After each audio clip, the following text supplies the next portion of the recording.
तो पहला ही प्रश्न श्री राम जी पूछ रहे हैं भरत से। वो पूछ रहे हैं कि क्या तुम अपने राज्य के आचार्यों का, वैद्यों का, गुरुओं का, पुरोहितों का और अग्रजों का ऐसा ही सम्मान करते हो जैसा मैं करता था? पहला ही प्रश्न है, क्या तुम अपने राज्य के आचार्यों का, गुरुओं का, अग्रजों का, पुरोहितों का वैसा ही सम्मान करते हो जैसे मैं करता था? तो भरत कहते हैं, हां, मेरी कोशिश तो यही है कि मैं मेरे सभी अग्रजों का सम्मान करूं, मेरी कोशिश तो यही है मैं मेरे सभी गुरुओं का सम्मान करूं, मैं मेरी कोशिश ये करता हूं आचार्यों का सम्मान करूं, लेकिन पुरोहितों के बारे में थोड़ी मुझे मन में आशंका रहती है। राम पूछते क्यों, इसमें आशंका क्या है? तो वो कह रहे हैं कि पुरोहित तो कर्मकांडी कराते हैं ना। तो राम कहते हैं, तो तुमने क्या मान लिया, वो गुरुओं के नीचे है क्या, आचार्यों से कम है क्या? तो कह रहे हैं कि मेरे मन में कभी कभी ऐसा प्रश्न आता है कि पुरोहितों को इतना ही सम्मान क्यों देना जितना आचार्यों को, जितना गुरुओं को, जितना उसको? क्योंकि हम मानते हैं कि भगवान तो घट घट में है, ईश्वर तो हर कण में व्याप्त है। पुरोहित हमको कर्म कांड की तरफ लेके जाते हैं, तरीके बताते हैं पूजा के, जबकि ईश्वर तो कण कण में है, घट घट में है, भावना से ईश्वर है। पुरोहिताई में क्या है? अब राम जी का उत्तर सुनिए। वो कहते हैं, देखो भरत, ये पुरोहित तुम्हारे राज्य की अर्थव्यवस्था की रीढ़ की हड्डी है। जरा समझो इस बात को, रीढ़ की हड्डी है, माने पूरी अर्थव्यवस्था इन पुरोहितों के दम से चलती है। भरत कहते हैं, समझ में नहीं आ रहा। तब राम कह रहे हैं, धर्मस्य मूलम अर्थम, अर्थस्य मूलम कामम। और इसी बात को राम जी के जाने के कुछ लाख साल के बाद चाणक्य बोलकर गए। धर्मस्य मूलम अर्थम, अर्थस्य मूलम कामम।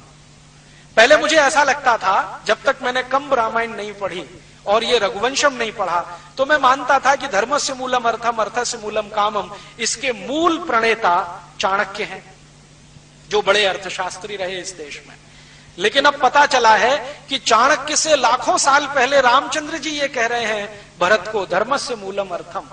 वो कहते हैं कि देखो, धर्म के मूल में अर्थ है। अगर तुम्हारी अर्थव्यवस्था मजबूत है तो धर्म मजबूत होगा, और अर्थव्यवस्था को मजबूत करने में पुरोहितों का सबसे बड़ा योगदान है। तो फिर भी भरत को समझ में नहीं आ रहा है। तो रामचंद्र जी और उदाहरण देके कहते हैं कि देखो, पुरोहित क्या करता है। पुरोहित पूजा करवाता है, तो पूजा करवाता है, तो पूजा करवाता है, वो तो किसी कथा की, सत्यनारायण की, या जो भी करवाता है, लेकिन एक लिस्ट बनवाता है कि 10 घड़े ले आना, एकदम कोरे होने चाहिए, 20 मीटर कपड़ा ले आना, एकदम नया होना चाहिए, इतनी चूड़ियां ले आना, बिना पहनी हुई होनी चाहिए, 10 किलो घी ले आना, ये सामग्री ले आना, ये लकड़ियां ले आना, ये बांस मंगा लेना, ये ऐसा कर लेना, वैसा। मैंने एक बार वो लिस्ट देखी तो कम से कम 108 चीजें रहती हैं उसमें। सिंदूर ले आना, गुड़ ले आना, कलावा ले आना, ये कर लेना, वो कर लेना। तो राम समझा रहे हैं कि देखो, जो आदमी पूजा तो भगवान की कराएगा, वो तो भावना से भी हो सकती है, लेकिन जानबूझकर वो इतनी चीजें मंगाएगा क्योंकि कारीगर जो इन चीजों को बना रहे हैं वो बिकना भी तो चाहिए।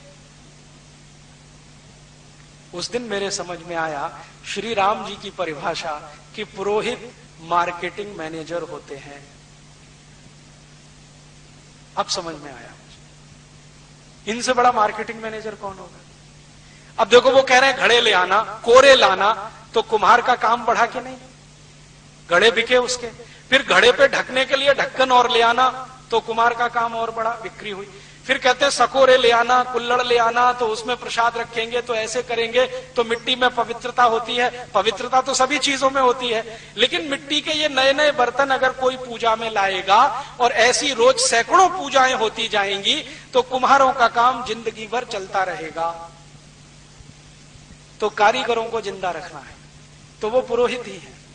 वो नए नए कपड़े मंगाते हैं तो जुलाहों का काम चलेगा, बुनकरों का काम चलेगा, धुनकरों का काम चलेगा। वो नए नए कुछ मान लीजिए बांस मंगवा लीजिए तो बांस के कारीगरों का काम चलेगा। यज्ञ कराना है तो घी डलवा रहे हैं तो घी बनाने वाले बाल गोपालों का काम चलेगा, ग्वालों का काम चलेगा, उनकी गाय की संख्या बढ़ेगी क्योंकि घी बिकेगा। और घी को जला के फूंक देना है ताकि नया घी हमेशा बनता रहेगा। ये तो बहुत दूर की कोई बात है। तो राम जब इसको बहुत विस्तार से समझाते हैं तब भरत कहते हैं क्षमा करना भाई, मुझे ये समझ में नहीं आता था, अब पता चल गया है कि पुरोहित राज्य व्यवस्था के अर्थ को संभालते हैं, इसलिए वो भी आचार्य और गुरु के समकक्ष है। तो राम कहते हैं कि देखो कभी कभी ऐसा हो जाए कि गुरुओं का सम्मान कुछ कम हो, आचार्यों का कम हो या किसी का, लेकिन पुरोहितों का कम नहीं होने देना कभी, क्योंकि ये है तो राज्य की अर्थव्यवस्था है, अर्थव्यवस्था मजबूत है तो धर्म टिकाओगे, धर्म टिकेगा तो राज्य आगे बढ़ेगा। हमारी आंखें खोलने वाला है ये कॉन्सेप्ट। आज तक हमारे देश में पुरोहितों को गाली देने का काम हमारे आधुनिक पढ़े लिखे लोगों ने बहुत किया है कि ये पोंगापंथी हैं, ढपोर शंखी हैं, ऐसे शंख बजा देते हैं, वैसे घंटा बजा देते हैं। ये हमको इतना ही दिखाई देता है, इसके आगे का कुछ दिखाई नहीं देता कि वो कितनी बड़ी इकोनॉमी चला देते हैं। और राम आगे का प्रश्न पूछ रहे हैं कि जिन पुरोहितों का तुम सम्मान करो, ध्यान ये रखना कि वो पैसे के लिए कुछ ना करते हो। माने राइडर लगा दिया उन्होंने। एक पुरोहित ऐसे हैं जो पैसा लेके पूजा कराते हैं। राम कह रहे हैं अगर ऐसे पुरोहित हैं तो उनका सम्मान करने की जरूरत नहीं है, क्योंकि जो ज्यादा पैसा देगा उसी का माल बिकवाएंगे फिर तो। इसलिए पुरोहित उन्हीं का सम्मान करना है जो पैसा खुद न लेते हो और कारीगरों का माल बिकवाने में मदद करते हो। तो बिना पैसे लिए जो पूजा कराए वो पुरोहित है, पैसे लेकर जो कराए राम उसको अच्छा नहीं मानते। तो अगला ही प्रश्न वो कहते हैं कि क्या तुम्हारे राज्य के पुरोहित पैसा लेके पूजा कराते हैं? अगर कराते हैं तो उनको किनारे रखो। तो भरत कह रहे हैं कि हाँ, मैं अभी लौटकर ऐसी ही व्यवस्था करूंगा कि वो बिना पैसे की पूजा कराएं। तो राम कहते हैं कि पुरोहित को तो, अब वो पुरोहित के लिए कह रहे हैं, पुरोहित को तो जिस घर में पूजा करानी है वहां का पानी भी ग्रहण नहीं करना चाहिए, क्योंकि जो बड़ा काम वो करने जा रहा है अगर उस घर का पानी ही पीने लगे, खाना ही खाने लगे तो लालच भाव आएगा और वो अपनी पुरोहिताई से च्युत हो जाएगा। अब जरा इसको समझें थोड़े विस्तार में कि पुरोहित अगर पूजा करवाने वाले के घर खाना ना खाए, पानी ना पिए, अंग्रेजों ने इसी को प्रचार किया कि ये छुआछूत मचाते हैं, पानी भी नहीं पीते उसके घर का। मूर्ख अंग्रेजों को पता नहीं था कि वो श्री राम की कही हुई बात का पालन करते हैं, जिसके घर पूजा करानी है उसके घर पानी भी नहीं पीना, पानी कहीं और जाके पीना।